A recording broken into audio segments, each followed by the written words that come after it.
नमस्कार सर्वांना, मी सीमा कुबेर या आपल्या यूट्यूब चॅनलमध्ये सगळ्यांचं सहर्ष स्वागत करते. आज बघणार आहोत, हा बघा अगोदर शिवलेला ब्लाऊज होता. याचा शॉर्ट व्हिडिओ तुम्हाला चॅनलवर बघायला मिळेल. भरपूर दिवसापहिले हा ब्लाऊज मी स्टिच केला होता आणि तो आता मेजरमेंटसाठी आलेला आहे. फक्त हा लॉंग स्लीव्ज आहे. शॉर्ट स्लीव्जचा आपल्याला प्रिन्सेस कट ब्लाऊज कट करायचा आहे. तर त्यासाठी मी ते 70 सेंटीमीटर अस्तर कट करून घेतलेला आहे. मीडियम साईजचा हा ब्लाऊज आहे. त्याला व्यवस्थित प्रेस करून घेतला आहे. आता बघा, ही जी बंद बाजू आहे ती मी माझ्या साईडने घेतलेली आहे आणि आता याच्यावर आपल्याला मेजरमेंट टाकायचं आहे. तर सगळ्यात पहिले ब्लाऊजची जी रेडी हाईट आहे ती 14 आहे. तर त्याच्यामध्ये 1 इंच प्लस करून आपण या ठिकाणी 15 घेणार आहोत. ब्लाऊजची जी रेडी हाईट असते त्याच्यामध्ये आपल्याला 1 इंच ॲड करावा लागतो. आता जो शोल्डर आहे तो आपण या ठिकाणी 5.5चा रेग्युलर घेतो, पण थोडासा वरती नेक आहे तर मी 5.6चा घेते या पद्धतीने. आणि इथे पण 5.6चाच मी शोल्डर घेईल, कारण की वर जेवढा घेतला तेवढाच आपल्याला खाली घ्यायचा आहे. तर इथे व्यवस्थित एक सरळ रेषा मारून घेऊया.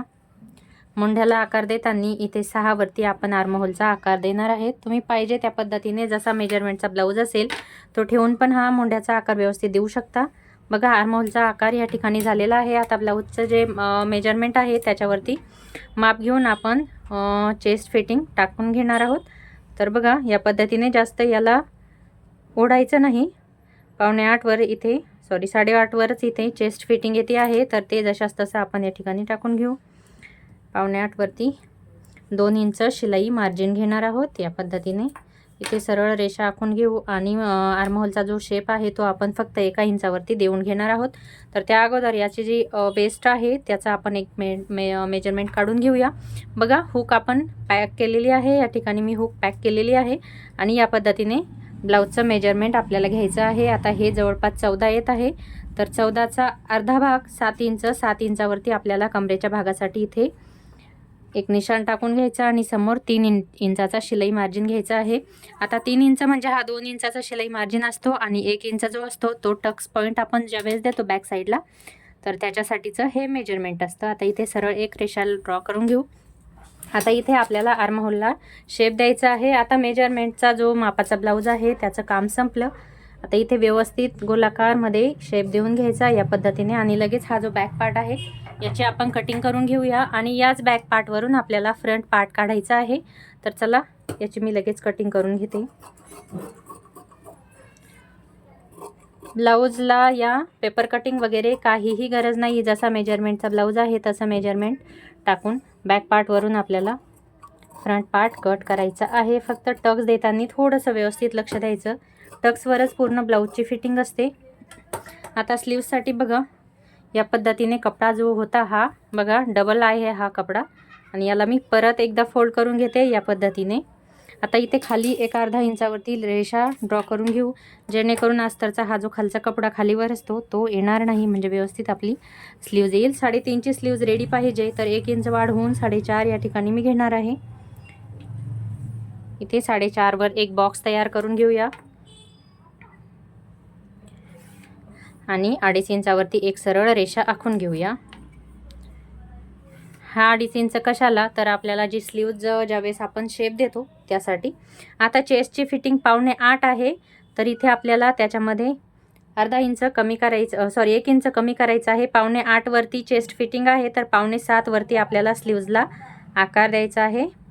या पद्धतीने इथे डॉट करून घ्यायचा, समोर 2 इंचाची मार्जिन घ्यायची या पद्धतीने. आता ह्याच्यावरून हा जो पॉईंट आहे तो इथे व्यवस्थित आपल्याला असा मिक्स करून द्यायचा आहे. हा आपला स्लीव्ज इथे पूर्ण स्लीव्जचा पार्ट जो आहे तो रेडी आहे. या पद्धतीने खालच्या साईडला ही झाली आपली खालच्या साईडची फिटिंग. आता इथली जी फिटिंग आहे ते माझ्याकडे मापाचं नाही आहे. इथे मला रँडमली आकार द्यावा लागेल, म्हणजे खालच्या साईडला फिटिंग रँडमली करावी लागेल. बघा, स्लीव्जची परफेक्ट कटिंग या ठिकाणी रेडी आहे. मी लगेच स्लीव्ज तुम्हाला कट करून दाखवते. या पद्धतीने स्लीव्जला जर तुम्ही नवीन असाल तर अगोदर आकार द्यायचा नाही.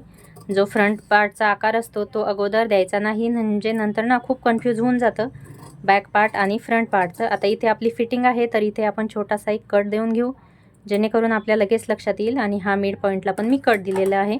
आता याला बघा आकार कसा द्यायचा, तर हे मी तुम्हाला नेक्स्ट व्हिडिओमध्ये याचा पूर्ण व्हिडिओ मी बनवलेला आहे. या पद्धतीने हा जो मिड पॉईंट आहे बघा, हा इथून 1 इंच मागे या पद्धतीने अशी स्लीव्स ठेवायची आणि याचा जो आकार आहे तो व्यवस्थित या पद्धतीने आपण देऊन घ्यायचा। या पद्धतीने तुम्ही आकार देऊ शकता, पण आकार द्यायच्या अजून भरपूर सगळ्या मेथड आहे। तुम्ही असंही करू शकता की हा जो याचा लास्ट पॉईंट आहे त्याच्यापासून 1 इंच स्लीव्स मागे घ्यायची या पद्धतीने आणि इथे हा आकार देऊन घ्यायचा। बघा किती सुंदर माशाचा जो फिश कट म्हणतो तो आकार या ठिकाणी येऊन जातो। तर चला आता फ्रंट पार्टची कटिंग करायची आहे। तर फ्रंट पार्टची कटिंग करण्यासाठी हा जो बॅक पार्ट आहे तो उरलेला जो फॅब्रिक आहे त्याच्यावरती आपल्याला जशास तसा ठेवून घ्यायचा आहे। या पद्धतीने तुम्ही बघू शकता खालच्या साईडला मी पाऊण ते 1 इंचापर्यंत कपडा सोडलेला आहे आणि पलीकडच्या साईडला पण भरपूर कपडा सोडलेला आहे। आता हा जो पार्ट आहे तो जशास तसा मी या ठिकाणी ड्रॉ करून घेते। पूर्ण भाग जशास तसा मी या ठिकाणी ड्रॉ करून घेणार आहेत आणि ह्याच्यावरूनच आपल्याला फ्रंट पार्टची पूर्ण कटिंग करायची आहे। फ्रंट पार्टचे फक्त जे मेजरमेंट असतात टक्सला वगैरे लागतात ते आपल्याला वाढवायला याची मदत होते। बघा या पद्धतीने पूर्ण पार्ट मी या ठिकाणी आखून घेतला आहे।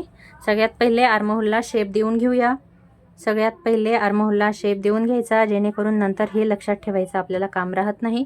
त्याच्यानंतर जो नेक आहे तो मला थोडासा वेगळा कट करायचा आहे। तर बघा 2.25 इंचावरती मी नेकचं निशाण घेतलं, खाली 6 इंचावरती मी सध्या इथे गोल राऊंड देऊन घेते। मला नेकला थोडासा वेगळा शेप द्यायचा आहे। या पद्धतीने आता तुम्ही हा गोल पाहिजे तर इथे आकार देऊ शकता, चौकोन पाहिजे तर ठीक आहे, पंचकोन जर असेल तर तुम्ही या पद्धतीने म्हणजे जसा पाहिजे तसा आकार देऊ शकता। तर सगळ्यात महत्त्वाची गोष्ट आता आपल्याला टक्स पॉईंट या ठिकाणी द्यायचे आहे। तर टक्स देण्यासाठी बघा इथे 1.25 इंच आपल्याला वाढवून घ्यायचा आहे। इथे टक्सला जेवढा भाग फोल्ड होईल तेवढं इथे म्हणजे 1.25 इंच, या साईडला 2 इंच, बघा इथे बरोबर 2 इंच जो आहे तो आपला फॅब्रिक उरलेला आहे। या ठिकाणी सरळ इथे एक लाईन ड्रॉ करून घेते। इथे बरोबर हा 2 इंच आहे आणि या साईडला पण आपल्याला अर्धा इंच घ्यायचा आहे। या पद्धतीने अर्धा इंच या साईडला पण घ्यायचा। आता ही जी अर्ध्या इंचाची लाईन आहे ती सरळ आपल्याला जो नेकचा भाग आहे त्याच्यामध्ये जुळवून द्यायची आहे। या पद्धतीने तुम्ही बघू शकता। आता इथे तुम्ही पाहिजे तो शेप या ठिकाणी देऊ शकता। आता सगळ्यात महत्त्वाचे जे खालचे टक्स आहे ते आपण देऊन घेणार आहोत। बघा आता टक्स देण्यासाठी या साईडवरून 3.5 इंचावरती एक मार्जिन देऊन घ्यायचा आणि त्याच्यानंतर 2 इंचावरती असा या पद्धतीने। आता हा जो मार्जिन दिलेला आहे बघा, ही जी खालची जागा एक्स्ट्रा होती मी तिथूनच हा या पद्धतीने घेतलेला आहे। वरच्या साईडला 4.5 इंचावरती एक पॉईंट आपल्याला आखून घ्यायचा आहे आणि हा जो टक्स आहे तो आपल्याला ह्याच्यामध्ये मिळवून द्यायचा आहे। म्हणजे इथे तुम्ही मेजरमेंट पाहिजे तर घेऊ शकता किंवा असं काही नाही, तुम्ही या पद्धतीने हा जो भाग आहे तो याच्यामध्ये मिळवून देऊ शकता किंवा तुम्ही या पद्धतीने स्ट्रेट पण मेजरमेंट घेऊ शकता। प्रत्येकाची कटिंग वेगळी वेगळी असते, पण इथून आपल्याला बरोबर आर्महोलचा जो मध्यम भाग आहे त्याच्यावरती हे पॉईंट मिळवून द्यायचा आहे। या पद्धतीने तुम्हाला जसं सोपं जाईल त्या पद्धतीने। आता बघा हा जो भाग आहे इथे 2 इंचापर्यंत आपल्याला वरती घ्यायचा आहे इथून, हे बघा या पद्धतीने, आणि हा जो भाग आहे हा या टक्स पॉईंटमध्ये मिळवून द्यायचा। या पद्धतीने एकदम सिंपल पद्धतीने मी तुम्हाला ब्लाऊजची कटिंग सांगितलेली आहे। आय होप तुम्हाला व्हिडिओ कळाला असेल। नक्की मला कमेंट बॉक्समध्ये सांगा माझी कटिंग कशी वाटली ते। यानंतर कशाच्या रिलेटेड तुम्हाला कोणत्या प्रकारच्या ब्लाऊज कटिंगचे व्हिडिओ पाहिजे ते पण मला कमेंट बॉक्समध्ये नक्की सांगा। अजून चॅनलला सबस्क्राईब केलं नसेल तर नक्की चॅनलला सबस्क्राईब करा। या अगोदर पण वेगळ्या वेगळ्या मेजरमेंटच्या ब्लाऊजच्या कटिंग मी तुमच्यासोबत शेअर केलेल्या आहे, बघितले नसतील तर ते पण व्हिडिओ बघून घ्या। तर चला भेटूया मग नेक्स्ट व्हिडिओमध्ये। तोपर्यंत मी हा कट करून घेते। इथे बघा 2 इंच आणि वरच्या साईडला 1.25 इंचापर्यंत हे मी भाग वाढवलेला होता। आता बघा ही प्रिन्सेस कटची जसा कट केलेला जसा इथे आखून घेतलेला हा भाग आहे तो मी जशास तसा कट करून घेते। फक्त हा जो नेकचा आकार आहे तो मी कट करणार नाही, कारण की मला याला थोडासा वेगळा शेप द्यायचा आहे। तो मला आयडिया नाही, कारण की ब्लाऊज पीसवर जशी डिझाईन आहे त्या पद्धतीचा शेप या ठिकाणी द्यायचा आहे। तर हा जो टक्स आहे तो पण आपण व्यवस्थित कट करून घेऊया।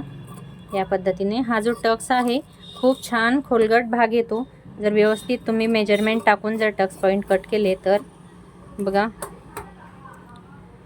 या पद्धतीचा पूर्ण प्रिन्सेस कट ब्लाऊजची कटिंग आणि स्टिचिंग आपली रेडी आहे। बॅक पार्टला तुम्हाला पाहिजे तो गळा टाकू शकता। मी बॅक साईडचे गळे कसे टाकायचे त्याचा पण एक व्हिडिओ तुमच्यासोबत शेअर केला आहे, तो पण बघितला नसेल तर नक्की बघून घ्या। तर सगळ्यांचे खूप खूप धन्यवाद, थँक्यू। चला भेटूया मग नेक्स्ट व्हिडिओमध्ये।